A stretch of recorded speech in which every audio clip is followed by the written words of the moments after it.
me before. You've got my background there. I won't go through all of it, but I've had over 30 years in banking in fairly senior roles in the market. Had a lot to do with a number of industry committees, in particular Australian Swift Board, Australian Treasury Operations, been on the Futures Market Advisory Board, and there's a long list of things there. But the most important one is my roles at HSBC over the last 19 years of my corporate career, where I was also CFO and COO. Last 5 years, I have been doing funds management work and as principal of Nivas Real Estate. Okay, so first thing in that I say to people is property is the biggest asset class in Australia. So if I look at the numbers here, the residential real estate is worth 10.7 trillion. Of course, that figure keeps ticking up every year. Compared to all of the other asset classes, the superannuation, listed stocks, and commercial real estate, the residential real estate is by far the biggest. Now, if you look at on the right side, the number of the outstanding mortgage debt, that also tells you that it's only a small part. That 2.3 trillion is only a small part of the residential real estate figure. So, which goes to say that not everybody feels the pain when interest rates are actually going up, because a lot of people have a very small mortgage, or indeed, if you are what they call the baby boomers, you may have paid off your mortgage already. Okay, so that's the first point I'd make is our wealth in Australia, and we are per capita one of the wealthiest, if not the wealthiest in the world, is actually underpinned by residential real estate. Okay? So if you are trying to create wealth in Australia and not in real estate, then you should consider it, obviously.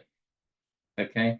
Now, the next slide here is one I have used for a number of years, and it still is very, very relevant, is what actually makes the property prices move, right?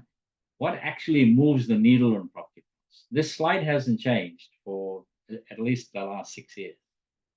And the very first thing there is supply versus demand. Definitely not interest rates, okay? That is the primary reason, not interest rates, why we have seen rates go up and go up quite steeply over the last 2 years. And because of supply and demand, the property prices have remained in some places strong, in some places stable. And more recently, we have seen a little bit of correction in certain pockets. But overall, the property market has been strong for the last 12 months. And it is because the supply is low and the demand is high.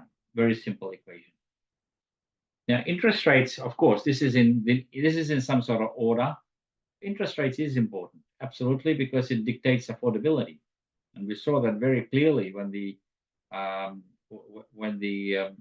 COVID crisis hit us, and the Reserve Bank had to take the cash rate down to 0.1%, and fixed rates came down to 1.89, I think might have been the lowest figure for a fixed rate.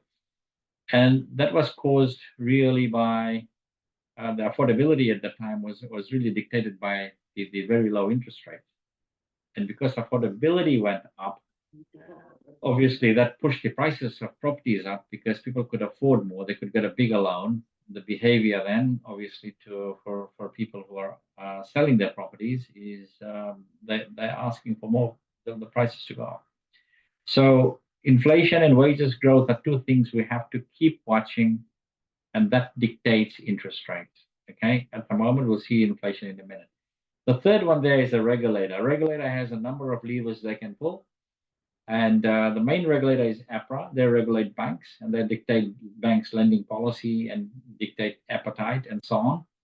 The way they do it is one of the levers they pulled recently was when rates started to go up, they actually created a repayment buffer of 3%, which means that when the bank is assessing your loan and seeing your ability to repay your loan, they will take a 3% buffer. They force the banks to take a 3% buffer on the actual variable interest rate.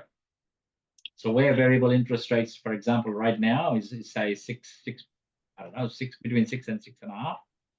You're adding 3% more to that to try to work out your ability to pay. Which is why people sort of say, well, I can afford it. But the bank says, well, according to our calculations, you can't, because they're using the 3% buffer. Okay. As interest rates, obviously, that's a new policy that the banks brought up. Prior to that, banks used to use their own buffer. So at HSBC, we used a buffer of 1%. And 1% we thought was reasonable. But as rates start falling, then I predict straight away that it's February. I've been saying February now for the last 6 months that it's going to be February. Then you might find that the 3% buffer may indeed be reduced. So you could get a double benefit. One benefit could be that a rate have actually fallen. And the second benefit is the buffer actually falls. If both those things fall, then it's almost like a 2% fall. If 1% falls in the interest rates and that buffer comes to 2%, then you're getting a windfall of 2%. Hopefully that's clear, but it's an important point. It goes the opposite way when rates are rising. The fourth one is important because what really matters is these two numbers. If unemployment ticks up, so last time we had a real recession, not the one we had a small one in COVID. The last time we had a real recession was in the early 80s. Okay. And yes, I was around, and yes, things were really bad. Okay. Recession was quite acute recession. We had quite a number of quarters of negative growth. Unemployment was high. Unemployment was over 7.5%. Okay, touching 8%.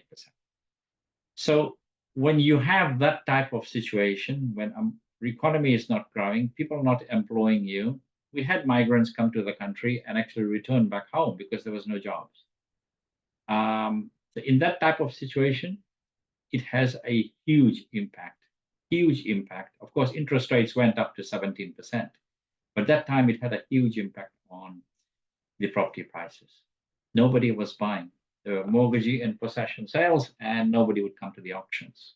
Okay, we do not have that issue right now. GDP is still growing, albeit very, very low now, and unemployment, well, it's defying everything at the moment. So we're stuck around the early fours, 4.2, 4.3. It's been stubbornly low. We would have expected in this current environment for unemployment to actually pick up to maybe closer to 5, but it is not. And there are a number of reasons for that, which we won't go through today. But it's very important to have these two figures in check before you're going to see property prices fall. Fifth one, I won't go through. It's self-explanatory. The government has taken a lot of initiatives to make sure that number 4 is in check. Okay. Number 6 is important. I always talk about banks, delinquencies and loan write-offs. I'm talking about residential mortgages here, and you're starting to hear more in the media about the loan write-offs and the delinquencies and the mortgagee in possession sales. Okay. So if Australians do not or cannot pay their loans, then first month you get a warning letter. Second month you get more phone calls and more letters. Third month, after the third month, the bank says it's a delinquent loan now, and we have to repossess the mortgage and we have to sell it. They do an auction. It's called a mortgagee in possession sale, if you haven't heard of that term before. Now, listen, the only time when you have a mortgagee in possession sale, sorry, I should say that when you have a mortgagee in possession sale and nobody turns up at the auction, that is when you start to see prices really correct. Okay, prices, because the bank will be having lots of these things and nobody will turn up. People will turn up, but they're not bidding, and the prices keep going down because the bank is going to do a fire sale to just recover the loans. I saw that. It was rampant. It was widespread in the early 80s. Okay. Now, it's not been talked about in the last 20 years. Nobody talks about mortgagee in possession sales and large loan write-offs in banks. Talked about it a little bit during COVID, but not anymore. And now it's coming back again. People are saying, well, there's a lot of people who can't pay their mortgage. Well, just take it with a grain of salt, because I can assure you delinquencies numbers in banks, it's at its lowest state. It's lower now than it was pre-COVID. So there's nothing to worry about. And if you have a mortgage in possession sale today, the important thing is that unemployment is in check. So more people will come to looking for a bargain at those auctions, and rest assured somebody will buy that at market or close to market. Okay. Last factor there, this has direct sometimes and indirect impact, a lot of indirect impact, more particularly on our property price. So the message here is it's not one thing that moves property prices. There are a number of factors. These are my top 7 factors. I'm sure there's about 3 or 4 other factors that I haven't focused on. But it's very important to know the facts, especially when you're listening to the news. Okay, quick recap on some of the key data. The left side are negatives for property. The right sides can be positives or can be negatives. Won't go through all of it in the interest of time, but our cash rate is still where it is. Okay, there's a lot of speculation with the monthly. You saw the monthly inflation number come down to the right level between 2 and 3 last month, and there was a lot of speculation then that we could see an interest rate fall. You saw the U.S. Fed cut 50 basis points last month, which was very highly publicized. And the UK has been steady after their first cut. They don't want to go too fast. They'll probably hold steady for a little while and see how the economy copes. And the key for the Reserve Bank here is going to be, what they call the trimmed mean inflation, okay, which you don't sort of see every month. You see those figures come out on a quarterly basis, and where all these adjustments. So the last number was sub 3. We all got excited. Okay, there was incentives, tax cuts, and other incentives given by the government, electricity incentives, and so on. And you saw petrol prices come down because the crude oil prices in the US came below $80 for the first time for a long time, and the price at the Bowser was getting down to the $1.50, $1.60, and it's still steadily around that. So we want crude oil prices to be low. We want our petrol prices to be low. We want inflation to come down and interest rates to come down. So I think it's our inflation is stubbornly low compared to some of the other Northern Hemisphere countries. We will probably see the figures do come down because I think spending will come down and inflation should come. Trim mean inflation should come below 3 in enough time for the RBA to look at a cut in February. My personal view. And last one there, we keep looking at recessionary numbers on there hasn't been. I mean, US is growing at around 3% per annum, which is healthy. And coming on to elections, I don't think much will change in the economy, irrespective of who comes in, but time will tell. UK and Europe, we watch closely, but slowdown in China, we'll talk about more in a second. On the right side, these are positives. So when you got a rental crisis, when you got a housing crisis, of course, it's positively impacting our home values and positively impacting rentals if you're a landlord. Not so good if you are looking to rent or looking to buy. Unemployment rate, like I said, we have a very, very resilient economy. What's causing all of this positives is also the demand. The demand is coming from all of these areas here. We well publicized the population growth, students coming in, temporary visas being issued. We've got a labor shortage. All of those things are actually causing significant demand in our property, whether it's rentals or to buy. Our GDP, not much to write home about. We see that in a minute. So very quickly on cash rates, we've had 5 easings of property in the last since January 1990. Okay, 5 easings. So I did say it went up to 17%. That's when it happened. 17%. I paid a 17.5% mortgage. I remember back in 1982. So you see over here the big fall, then an increase here again, and then another fall, another fall, another fall, and then the big fall here. Okay, but the tightenings, you got 1 tightening, 2 tightening, 3 long tightening here, 4 tightening, and the 5th one here in this blown up graph. And this is where the RBA want the cash rate to be, between 2 and 3. That's where they want inflation to be. So this is RBA's nirvana, to be in here. We are here at the moment at 4.35. We should start coming down. Okay, the next move is going to be a fall. We should start coming down. And if inflation goes below 3, the real inflation goes below 3, there's no reason then for for our RBA to not drop it. But the point I want to make on this graph is each time we have had a tightening, every single time we have had this tightening, property prices did not fall. Okay. So if somebody tells you that property prices are going to fall by 20 or 30%, you got to ask them to think again because they don't know what they're talking about. Okay. I've seen 5 cycles in Australia, and I can tell you every single time we have had a tightening in monetary policy, house prices do not fall because supply and demand is a big, big, big factor. Okay. And that trend will continue in Australia for the next 30 years as well. So I did talk about GDP growth. Look, this is worrisome. This last 4 quarters here is very, very worrisome. We have not having much growth in the economy at all. So this is something the RBA would be looking at. If the migration figures were not as high as we have seen recently, you would have probably seen a couple of negative quarters here already. Okay, we got a 0.2% growth here, 0.1% growth here. But household savings to income ratio is also fell to 0.9 from 1.6. So that could be a little bit worrisome for the RBA. And the GDP per capita, when you look at GDP per capita, we are feeling the pain already. We are at minus 1.3. Okay.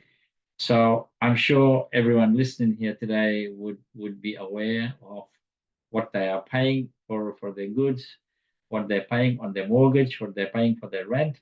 And I'm sure it's hitting everybody's hip pocket. And we all know that our households have gone into negative saving. Okay. There may be some listening who are not in that boat, but the majority of the people, I think, in Australia are feeling that pinch.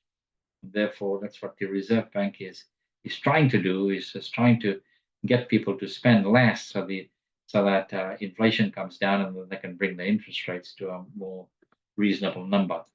The other one we got to watch is inflation and what causes the inflation. So listen, I haven't updated this graph, but it's been pretty steady from here on. We've seen this a little bit go up, but the last figure we saw in August, as I said, the monthly figure actually did come down. Now, as I said, the number we gotta watch very closely is the annual trimmed mean number. Okay, it's this number here. And it did go up here, but we expect it to come down. Now, this is another important thing to have a look at is the unemployment. As I said, very resilient given where our economy is and where particularly our GDP growth being almost flat, and a lot of businesses complaining about not seeing enough sales. And they're not, obviously we're not firing people. We're still hiring people, not firing people. So except for some organizations like Telstra, but mostly it is still a healthy employment rate, a very healthy. So pre-COVID we were above 5. You can see all of this period here above 5. And here we had a big fall, and we are still steadily trying to increase that. It's not a nice thing to say that we want more unemployment, but that's sometimes what's needed is one of the factors before the RBA is going to drop the rates. So they want the economy to feel more pain, bit more pain, and then they will drop the rates. So I do expect this figure to go up. How quickly it'll get to pre-COVID levels, it's hard to say, but I think it could take another 7 or 8 months before it actually gets there. Probably middle of next year, I would say. So that's unemployment. Now, where's the demand coming from? So listen, there is significant demand still in the Australian property market. I know last 2-3 weeks, you've probably seen in the news that the top end is coming off a little bit, but the top end has had such a huge increase over the last 2-3 years that you do expect a bit of a breather at the top end. When I say top end, I'm talking about your 5 to $20 million properties. Okay, that kind of top end really was the stellar performer. Sydney in particular was the stellar performer out of all of the global cities, except maybe for a couple of cities like Dubai. But the important thing is here is we got a lot of overseas interest in our property market. We have got significant net overseas migration. You see this graph on the left. So, we expect the migration numbers to plateau a bit, but still stay pretty high. It has to stay high. So those of you that are not aware of why we need migration and why the government never wants a debate on stopping migration, okay? We need migration for right now. It's two issues. One is we've got a labor shortage. We still need 100,000 more people just in the aged care. Okay, we say how is a catch-22. You want to build more houses, but you haven't got the labor. Now you get the labor from overseas, and you got a shortage of properties. So it is a catch-22. So that needs to be fixed. It's a painful process to get that fixed. But on top of that, Australia needs a lot more migrants to come here and start paying taxes. The population between 25 and 40, that they need to come here, start working, start paying taxes. The reason for that is we've got an aging population, and that population will, that the retirees, I should say, and the pension that the government has to pay them, that number is increasing all the time.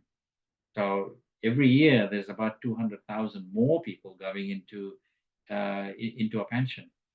So to pay for that pension, you need more people here paying taxes. And that is why Australia has got a migration policy where they want young people to come here and start and work and pay taxes. And it's no surprise that the largest intake since 2017 has been from the subcontinent, mostly India, professional people coming here, working and paying taxes. So the strategy is very clear. Japanese investors are also coming up. You will see a lot. I've been saying this now for 3 months in these talks, and you've seen that there's just Japanese company just bought our biggest home builder in Australia, Metricon. So the reason for that is Japan has got negative population growth. Okay, they are not producing children, and their population is shrinking. There are 100,000 homes in Japan which are unoccupied. So their property prices do not actually go up. So where would they invest if they can't invest in property? They have been investing in properties in the US, and now recently they've discovered that Australia may be not such a bad market to get into property. So Australian, Japanese corporates, big corporates, have got billions and billions of dollars to invest, and their interest rates, if they leave the money in the bank in Japan, they will probably get 0.5% for that if they're lucky. So they bring it here, and they're happy to earn anywhere between 5 and 10%. They would be pretty happy to earn. So the other reason that attracts demand is the high net worth people around the world. So you got millionaires and billionaires from the countries that are red, they're moving out of there, and the countries that are the light blue color, that's where they're moving. So we're a big benefactor of that. That's why our high-end properties do very well. Looked at a stable country, a safe economy, and a nice place to live. So a lot of people do park their money here, or indeed migrate here, or send their kids to study here. And we're a benefactor of that, together with places like Singapore and UAE, and of course US. US figure has exactly last 12 months. The US figure has actually gone up significantly, but we do gain out of that. And then the last one here is students. Okay, anybody want to guess how many students come here and why it impacted our property rentals and prices so much when COVID hit us? Well, we've got 609,000 students. Okay, most of them have come from China, then followed by India, Nepal, Colombia, and the list goes on. And where are most of them? They're mostly in New South Wales, and therefore mostly in Sydney. Okay, so yes, they do move the needle on rentals particularly, and therefore rentals dictate investors, and investors dictate prices. So it is a big factor when you look at it as a percentage of our population. It's a big factor. Okay, on the supply side then. So one side is still reasonably rampant. The population growth is still going well. The supply side is a bigger issue. Okay. So when you've got population increasing and supply going down, it is an issue. So here we see where we, like you saw from the other graph. So we sort of peaked. We sort of going to be steady with migration, but the completions number is dwindling and is still dwindling. When you look, sorry, I'll come back. I'll come back to that in a minute. But the dwellings approved here, you can see, is one of the issues that is causing this pain. So we peaked here, and then it's just been falling since then. The graph hasn't really improved much at all. Okay. Now, what is causing the supply constraints? One of the big things is the cost of construction. We all know the cost of construction has gone up a lot. If you want to build a house today, pre-COVID to now, you're looking at a 30 to 40% jump. So in some types of properties, even more. So that's a big deterrent for developers, mainly apartment developers. So yes, there's still a lot of apartment projects going on, but not as many as you saw before. Okay, so the number of apartments that are completing, the volume is actually lower. And the thing is that a two-bedroom apartment used to cost, pre-COVID, they used to cost 240,000 to build a two-bedroom apartment. Now we are edging around 400,000 to build a two-bedroom apartment. So if you're going to build a two-bedroom apartment, I mean, developers pre-COVID didn't think twice about going and building in places like Liverpool, in Penrith and places like that. But now they're going to be mindful of where they're going to build. Of course, land values are different everywhere you build as well. But if you can't sell an apartment which costs you land and building above 700,000 or 800,000, you may not build in St. Mary's or Penrith or even Liverpool. So the developers are getting a lot more selective where they're going to build because they need to get the sales done. Okay, market will adjust itself. Market will definitely adjust, but I think that is a big deterrent, has become a big deterrent for developers. They're more choosy where they're going to build. The large delays in project completions is another issue. I have not seen any projects, particularly apartment projects, finish on time. Okay, so everyone is struggling. House and land is exactly the same as well. It's a lack of materials and labor. Okay, essential services are lacking, so this is causing a supply issue. If you go down southwest, Leppington and Austral area, there's significant issue with water and sewage. Even in Sydney, in the northwest suburbs, there's still issues there. So if you all know where Tallawong Station is, the adjacent road to Tallawong Station is Kajagong Road. Kajagong Road does not have water and sewage. Believe it or not, on the other side, Tallawong Road actually has the supply, but this side doesn't. So all of our 5-acre houses that you see on Kajagong Road, they have a tank in the front and the truck has to fill the water. This is lagging. The Sydney Water does not have the capacity to bring it fast enough so that land can be released for development. Okay, that is a big issue. And fourth one there is that we've got a lack of developable land. The last two floods we had in Sydney meant that most of the Hawkesbury Shire and part of the Blacktown Shire, particularly in Riverston and North Marsden Park, now you cannot subdivide and build houses there. So there's fewer land available for development. And then, of course, last but not least, there's fewer building companies. We've seen a record number of home builders go under in the last 2-3 years. Okay. Now, I've been through that one, so I'll just skip past that one. So very quickly, very quick observations on supply will significantly lag demand, at least for the next 5 years. Okay.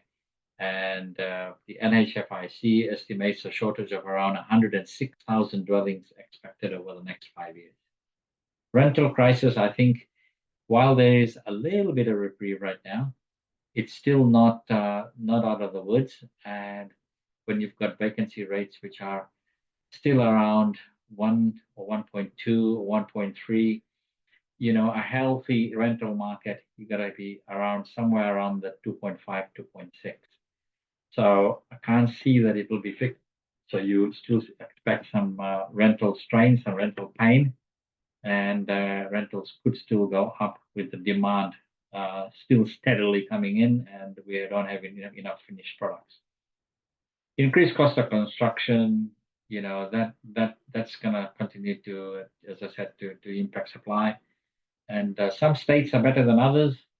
Perth at the moment is struggling a bit.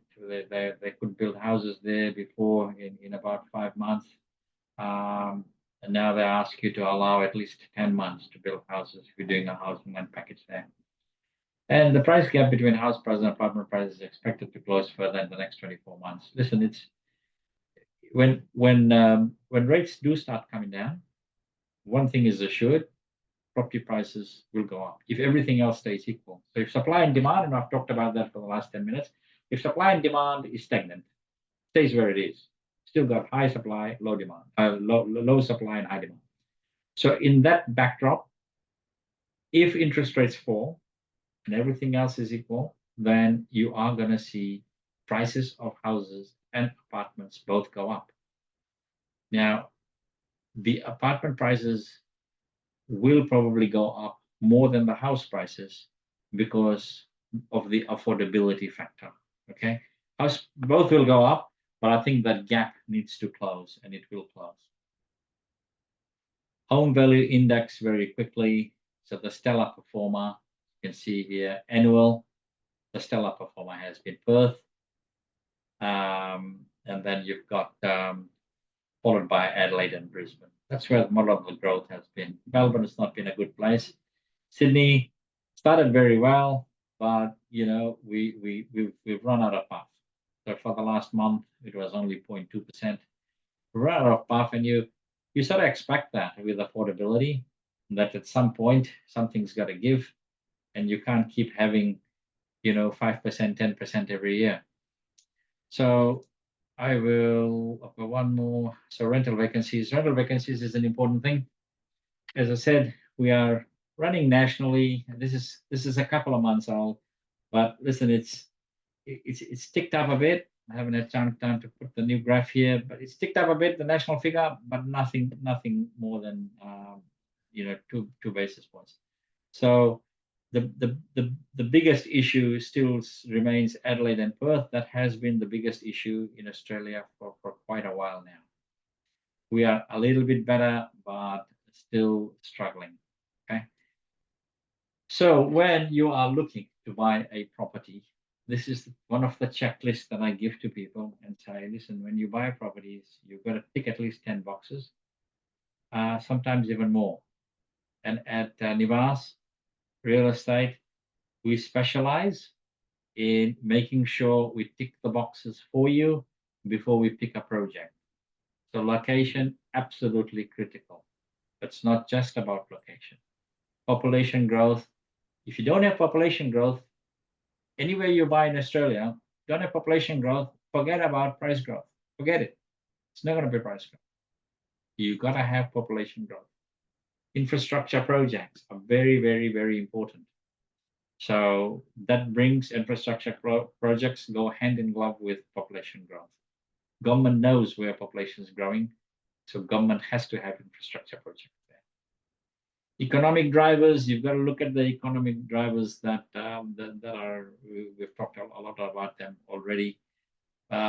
Job creation, you've got to be close to where government is creating jobs, because that brings population growth, that brings price growth. Capital growth prospects, we've got to look at capital growth prospects. You can't always go on looking backwards. You've got to look forwards. Always you got to look forward. Why would capital grow in a particular area? What type of property will bring you the growth? The market cycle, I would say right now is an excellent time to buy. The market has paused. Okay, the market certainly has paused. It is slightly on the side of a buyer's market at the moment, but it is not going to last. So if you are looking at buying a property and you say, well, I'm going to wait until June next year, you're going to miss the boat and you're going to say, damn, I should have bought last year. So it is a good time to buy, pre-interest rate cuts, and with the demand staying high. Okay. Rental demand and yield, again, you got to look forward. You got to look forward. If there's a lot of properties coming in a particular area, you got to make sure that there's sufficient demand coming in the area. Okay. And then this is very important. Shopping, hospitals, and proximity to schools. This is one of the has been a key driver recently of property prices. You could even put that as number 2 or number 3 instead of number 9. And last one, they're also very important, proximity to transport. I will stop there and I will hand over to Krish, my colleague Krish, who's going to present 2 very good opportunities today. And we will talk through why they are good opportunities. Out of probably 50 projects we have currently to sell in Sydney, we have only picked 2, and this is what we do. And where we feel the prices have gone to a level where we should exit from that project, then we do. Okay, this is our strength. We would never buy a property we would never sell a property if we were not going to buy it ourselves. So I'll hand over to Krish. Thank you, Sachin. Hey guys, I'm Chris from the Nivas sales team. I'm the sales director. Now, first project I wanted to talk about today was Babylon in Rouse Hill. Now, I am very excited about this project. It's a combination of apartments and townhomes.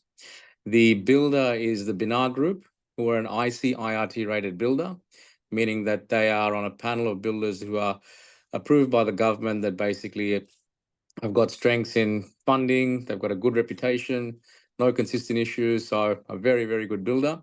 Architect is Rotholman, so they're a premium architect, one of the best in Australia. And the developer is the Denville Group, who are a large group who have purchased quite a few sites and also shopping centres in the past as well. So Binar Builders, as you can see here, firstly, they've built the University of Western Sydney campus. They built the Atrium in Liverpool. This is just some of the projects they've done in the past. So they've got a huge depth of experience. We've also sold a project for them in Schofields in the last 18 months where, again, the quality was second to none. So if we pop across the next screen, and then, yeah, a couple of more other projects. So Central Barangaroo, Waterloo Metro Quarter. So this is actually part of what the landscaping team have done with the Babylon project. So again, these are huge sites that these guys have done landscaping on, and this is going to be for Babylon as well, which is a testament to their depth of experience. Now, the site is located on 41 Terry Road in Rouse Hill. So you're about a 12-minute walk to the Rouse Hill town centre. If you cut through sort of the back streets and get onto Windsor Road. The project itself is, it's about going to be completing about April, May next year. So it's well underway, which is very good. And you're within close proximity of the new hospital coming up. As I mentioned, close proximity to the town centre as well. And if you go directly across the road, it's kind of where the mean fiddler is too. So that puts things in perspective for you. So the location is fantastic. The good thing is, which I'll get into in a minute, it's going to be the best finished project in the entire suburb, bar none. And the good thing is that it's well underway. Now, again, a little bit more about the location. A lot of money is being spent or has been spent in Rouse Hill and Tallawong. As you know, the metros are there. There's currently more than 56,000 people who are currently residing in the Hills District. Populations to grow quite a bit. Supply constraints will still be in place, as Sachin mentioned earlier. And look, you've got an expansion of Rouse Hill Town Centre. They're increasing Norwest Business Park as well. So when Sachin was mentioning population growth, the reason why all of this private and public money is coming in is because there is a significant population growth forecast for the suburb. So it's going to turn into a huge hub. This is one render of how it's going to look. So Babylon isn't just a name Babylon for the sake of it. It's going to have a very ancient Babylonian look through it.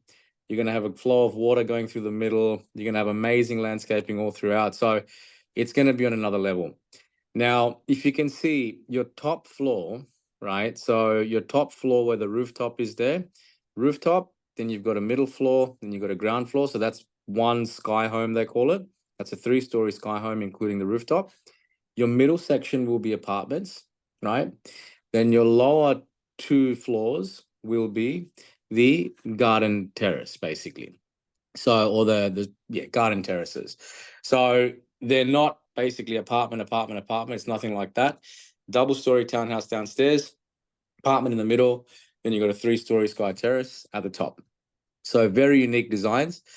This is just one render from the downstairs courtyard in the lower level townhomes.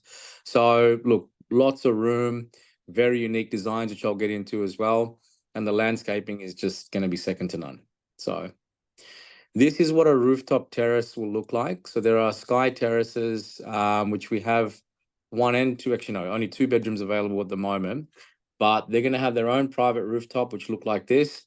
It's going to be spectacular, absolutely stunning. And this is how the layouts of the 4 floor plans will look. So on your lower floor on the left-hand side, you can see you got your 2 bedrooms with access to a terrace. Then this is your sky terrace we're looking at. Then if you come to the middle floor, you've got a big living and dining area there, island benchtop kitchen. Then from there, you take your steps, which take you up to your roof terrace. And yeah, a 3-story design like this, 81 square meters internal, 57 square meters external. You got a price of $884. Now, what I want to mention, we have got an incentive for Babylon where it's not going to be for a long time. It's only for a limited time, where we're providing a 5% rebate back on prices. Okay. So bear in mind, this project finishes in about 9 to 10 months and, well underway in terms of construction. And you're looking at around the 840 mark for a 3-story amazing apartment like this, or sky home, should they call it. So for perspective, there are 74, 75 square meter internal apartments for sale in Tallawong that we also have access to, which are selling for about that 840 to 850 mark in Tallawong, not even Rouse Hill. All right. So value-wise for something of this level of specification is amazing. So if we go next, this is a double-story, so I guess the 2 downstairs floors that I was mentioning before. So you've got your bedrooms and your courtyard on the lower floor. Then on the upper floor, you've got your living area with its own terrace as well. So again, this is 87 internal, 29 external. This is for 842. Then you take your 5% off and you're sitting at that low 800 mark. This is a big unit. I mean, for 87 square meters, for what you're getting, it's an amazing unit. So that's another example there. Then as we move across to the next slide, this is just a standard 2-bedder, 85 internal, 9 external. But you look at it, it's a nice square design. There's not much wasted space. There's heaps of storage. And this is going to be for under 800, right? So for perspective, they are sensational value against anything else in the suburb. Now, this is just a photo of where the construction was up to around September this year. So as you can see, it is well underway. And stage 3, which is what we're selling, will be settling around April, May next year. Binara on top of this, like nothing else. They are there on site every day. The developer, Josh, is on site there every second day, sort of cracking the whip as well. So they're getting things done very, very quickly and in a very, very beautiful way. It's coming together nicely. So as you can see, the rebates we have until the 31st of October, completion April, May. And in terms of the finishes, guys, one thing I didn't get into, you're going to have things like marble bench tops, engineered timber floors. You're going to have 2.7 ceilings, ducted air conditioning. It's going to be the best looking project in Rouse Hill and comparable with the highest, most premium products you have in suburbs, even like Castle Hill. So it's a beautiful project. So if we go to the next slide. Okay, so that was a bit about Babylon, guys. At the end, we'll provide my details where we can catch up and discuss it in more detail. But the next project I want to talk about is one which is a little bit sort of closer to my heart because I live in Wentworth Point and this project is in Wentworth Point. Now, introducing you to the one in Wentworth Point, where we are releasing 2 new buildings called Florence and Capri. Now, Wentworth Point, guys, I'll get into it if we jump across the next slide. Thank you. So, Wentworth Point, guys, look, in terms of this product, you're looking at completion around August next year. So, construction is underway. It's a 15-story buildings that comprise of 1, 2, and 3 bedroom apartments, right? The builder is the Mascon Group. So Mascon, again, are an ICIRT rated builder, okay? These guys have built multiple projects in the past. They're government approved again. And one thing that we do as Nivas, we only deal with ICIRT rated builders. So yeah, they're second to none in terms of quality. Now, this is just an example, right, of one of the floor plans. I know we're doing things a bit backwards today, but this for a 1 bedroom, I'll give you an example of the pricing. 1 bedroom like this, you'd be looking at a price of 643,000, right? So it's 59 internal, 9 square meters external. Okay, you've got things like timber flooring, 2.7 ceiling, ducted air conditioning. So something like this at 643. We're also providing a rebate for this as well, where there's going to be an $8,000 rebate provided to you at settlement, right? So your net price comes down again a little bit more because of that. So fantastic, fantastic pricing. This 2-bed. So the other thing is, guys, in this project, there are only 2-bed, 2-bath, 2 cars. One of the hardest things to find in Wentworth Point is parking. Okay, so to have a second car space is absolute gold. You can rent that out for about $80 a week at the moment. That's how high the demand is. Okay, so something like this, guys, 81 internal, 12 external. Okay, you'd be looking at a price of around $850. All right, so $850 for something like this. Now, why this is good? Okay, literally down the road from us, right? Down the road from us, we've got another project by Sekasui House. Their 2-bed, 2-bath, 1 cars, right, are starting from $990. $990. Okay. We've got our 2-bed, 2-bath, 2 cars, which are bigger, starting from about $849, $850. Okay. So the value proposition for this is unbelievable. It's absolutely unbelievable. Now, this is just another example of a 2-bedroom, 2-bath, 2 car. So something like this, you'd be looking at a price of $885, right? Just for perspective. So they are exceptionally well priced. Location wise, I want to get into that with you as well. If we just jump across to the next slide. Okay, this is another 3-bedroom example. And our 3 bedrooms, guys, something like this is $1,049,000. Okay. And why I'm excited about that is because, again, at Sekasui House, their 3 beds of this size are starting from around 1.5. Okay. So exceptional value. Now, as we move across to the next slide. Okay. Guys, before I talk about this, I want to talk about Wentworth Point. Okay. Wentworth Point, what's happening? We have a public school, which just got opened a year ago. We have a high school, which is opening term 1 next year. We have a ferry terminal, which is literally 5 minutes, 10 minutes walk from this site. Okay. We have a shopping center with one of Sydney's largest Coles. We have another shopping center with one of the biggest Asian grocers in Sydney. Okay. We have got access to a free electric bus taking us to Rhodes train station every 15 minutes, 5 days a week for free. Okay. We have got the light rail coming up directly across the road from this project, directly across the road. Okay. So in terms of infrastructure, there is nowhere else in Sydney where this much infrastructure is in place in such a confined space. You got ferry, train, high school, public school, 2 shopping centers within a 10-minute walk. It's unbelievable, absolutely unbelievable. And what's happening in Wentworth Point now is supply is getting tight because Sekasui, we've got the last block of land there. Yes, there might be another tower coming up near the water, but that's pretty much it. There's not much left in terms of area to build here. So it is very exciting and extremely well priced. This screen, as you can see, it's just got a little bit more information. So how many levels? So you got 15 floors, as I mentioned. So just a little a couple of bits and pieces here, but you're working with an ICIRT rated builder. You got completion coming up in August next year.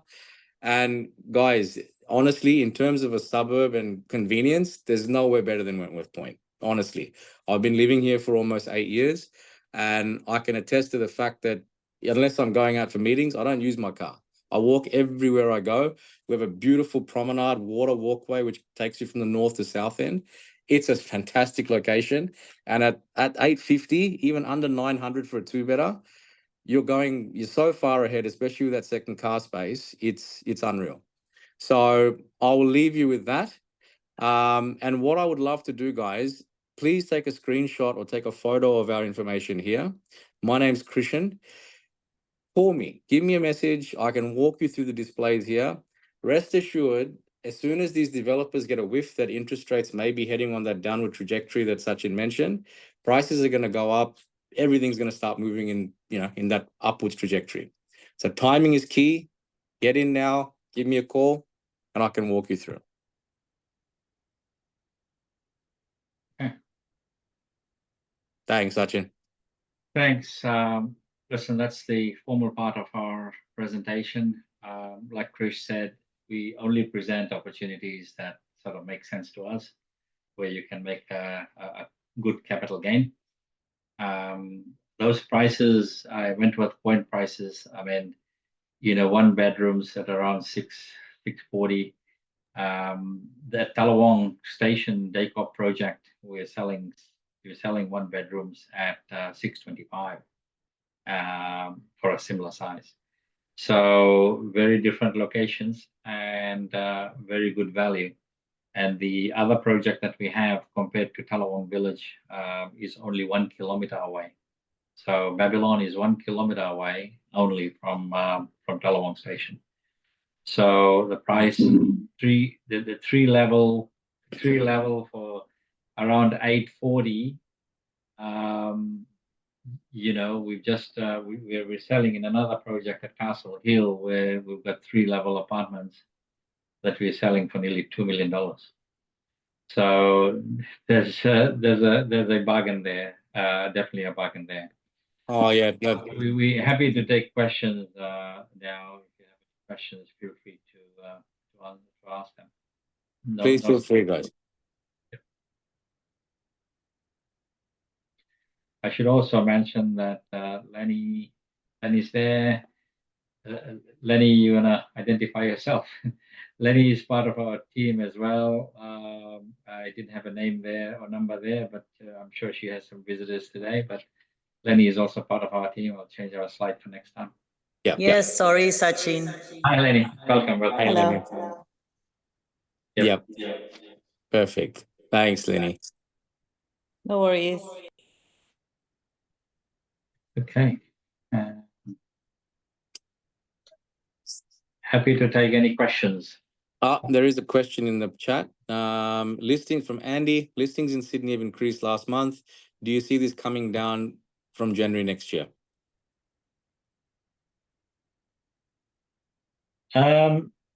Listings is an interesting thing. We have had a very tight market for a very long time. And, something gives around this time of the year, you expect the listings to go up. I think it has gone up slightly more than what the pundits had predicted.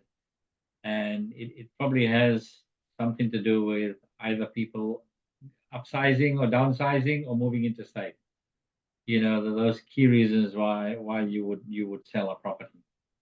And some people may see that as a good time to sell and buy interstate if they're moving indeed to Queensland, etc. Other people may be looking at a good time to downsize, and others good time to upsize. So it's one of those things. I think it's a little bit seasonal, but when it does go up, it's still year on year, it's still lower. Okay, so we don't expect supply and demand to change that much by the slight increase in the listings. Awesome. Thanks, Sachin. Any other questions? ladies and gentlemen, as we always say, no such thing as a silly one. Feel free.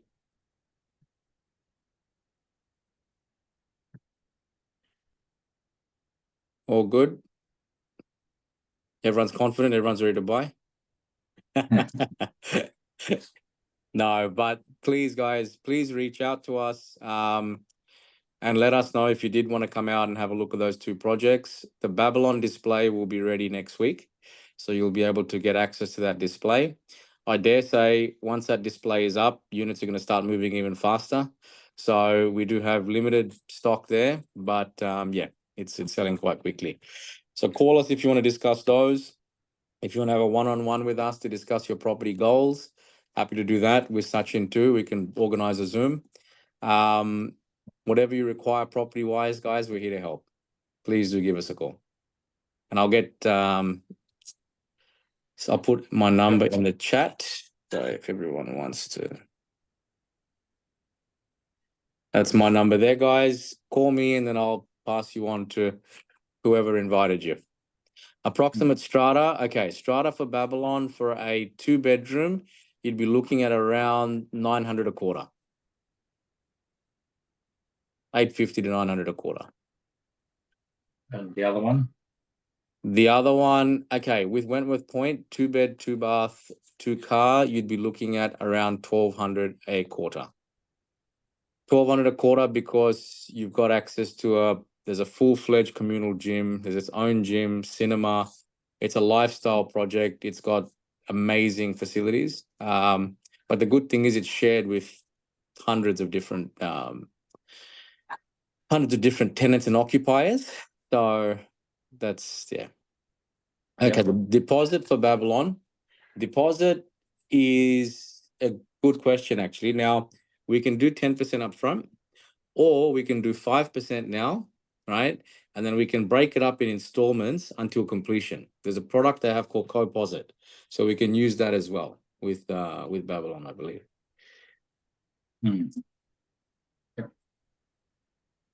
So we've got options. I mean, the other one is a lot sooner, isn't it? The Wentworth Point. Wentworth Point will actually finish August next year. Babylon will be April, May. Yeah. April, May. Okay. Yeah. That's 10%, isn't it? Correct. And Wentworth Point, we can do 5% and then break it up in installments. Right. Yeah, which does help quite a bit. Yeah, again, if you're not familiar with Coposit and how the deposit system works for that, please give us a call. We'll walk you through it.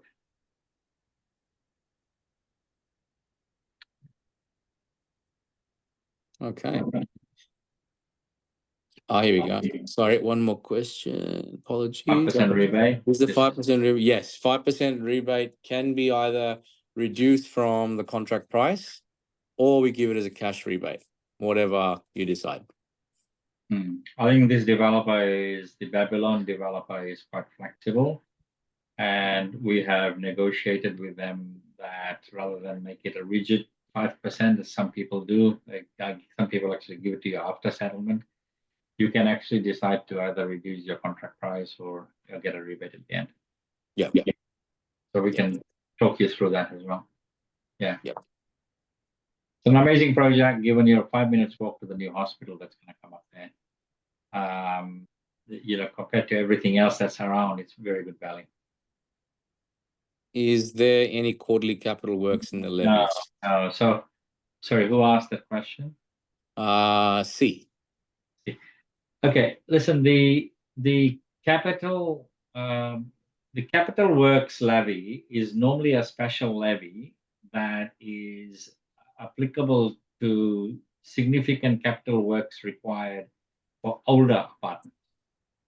So if you've had passed your warranty period of 7 years or 8 years now, and you have got some significant work to be done to your roof or to your, I don't know, air conditioning system or wiring or whatever, plumbing, then they will do a special levy, which is called capital works levy. However, for a new apartment, you normally will just have your normal levy And on top of that, you will just have your, what do you call it? Forgotten the word now, a sinking fund. Sinking fund, yep. Sinking fund and your normal levy. So your normal levy in strata actually pays for your insurance for the building, your maintenance of the building, your landscaping, all of those things.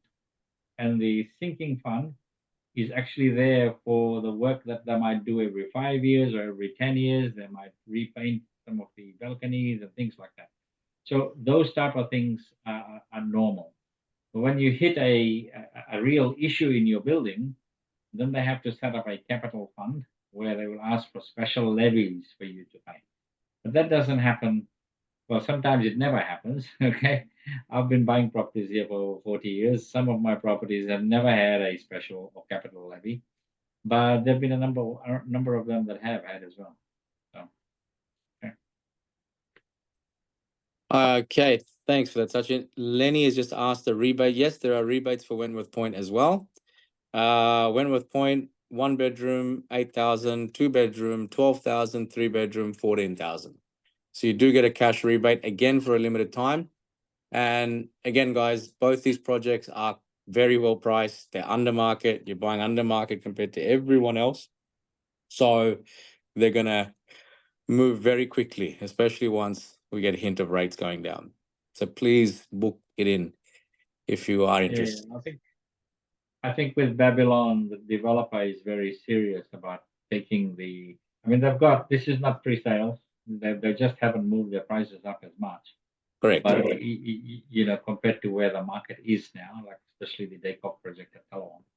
Yeah. So dare I say something like the three-story one, should be around the million mark. To be honest, it should be around the million mark compared to anything else that's around there. Correct. So that price, that's 5% comes off. If you make 5% straight away. That's so right. It's well priced for what you're getting in today's market, and particularly moving into a monetary easing year next year. 100%. And apologies, guys, I made a mistake.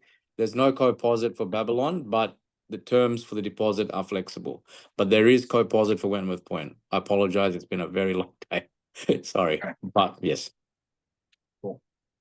But Wentworth Point, we can do co-deposit 5% upfront and break up the rest of the 5% for the next 40 weeks. Okay. Yeah. Sorry, guys, if I could jump in quickly for a second. Of course you can, Raj. So Babylon, everyone, is one of my favorite projects. We've been selling it for a long time, and we actually have a couple of clients who bought. They are online, who bought in stage 1 and stage 2. Both of them have made considerable gains, but like Sachin mentioned, they are very conservative in terms of increasing prices, right? And compared to, there's another project which is completed right next to Babylon. It's just a standard apartment project, nothing great. They are starting from 950,000 2-bedroom apartments. So when you look at what Babylon has to offer in terms of quality, and the construction is just next level. The sheer finishes, marble bench tops and your Tasmanian timber floors I think this is going to be a flagship project. So, and another thing is, in Sydney at the moment, affordability is biting. That's a fact. At the moment, median price in Rousel is somewhere between 1.4 mil. Now, if someone has got, $70,000 per month to pay on mortgage, feel free, you can jump on and do that. But end of the day, first-time buyers, people who are trying to get into the market, this is a good, like a hybrid product of a townhouse and an apartment, which I think is going to become the next, go-to affordable housing where people can actually, get that feeling of, good space and not like pay excess in terms of the prices. So again, as soon as interest rates drop, prices will go up because the developers have got the finger on this more than probably anyone else. Yeah. So once there's a whiff of interest rates going down, everything's going to go up. Correct. So like this is a good time right now. So I think I would appeal to really seriously consider this product and have a chat to us. Give us a buzz. We are more than happy. Like we obviously can't cover everything in the webinar, but once we do a one-on-one, then you will we are happy to explain and spend some time with you and like share more stats and data which supports our claims. 100%. And we can book you into the display anytime, guys. So give is us the a display call. open now? Is the display open? Display for Babylon is opening on Friday next week. Okay, so that's a good way to that's actually a good way to actually see the site. Correct. And what's happening around there. And to Raj's point, and we can't underestimate, like I say, you need to get into a project that is well priced, but also stands out.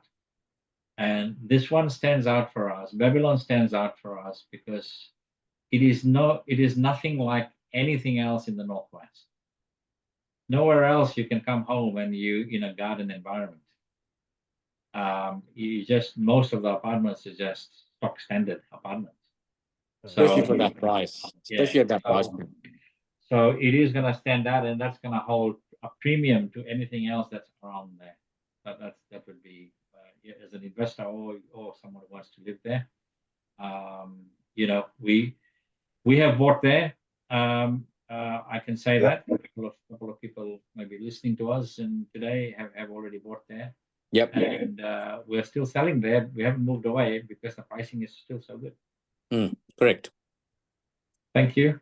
All right. Thank you all for attending. I've recorded the session, so I'm gonna send you all a copy of the recording. Happy to take any other questions. Yeah, if you guys have any questions, please feel free. Now, I think that's it. Now, thank you, Lenny. And Thanks, thank you, everyone. Raj. Thank you, team. Thank you all who are joined. And we hope to speak to you in the near future. Thank you very guys. much. Have a lovely Take care. night. Take care. Bye. Bye-bye.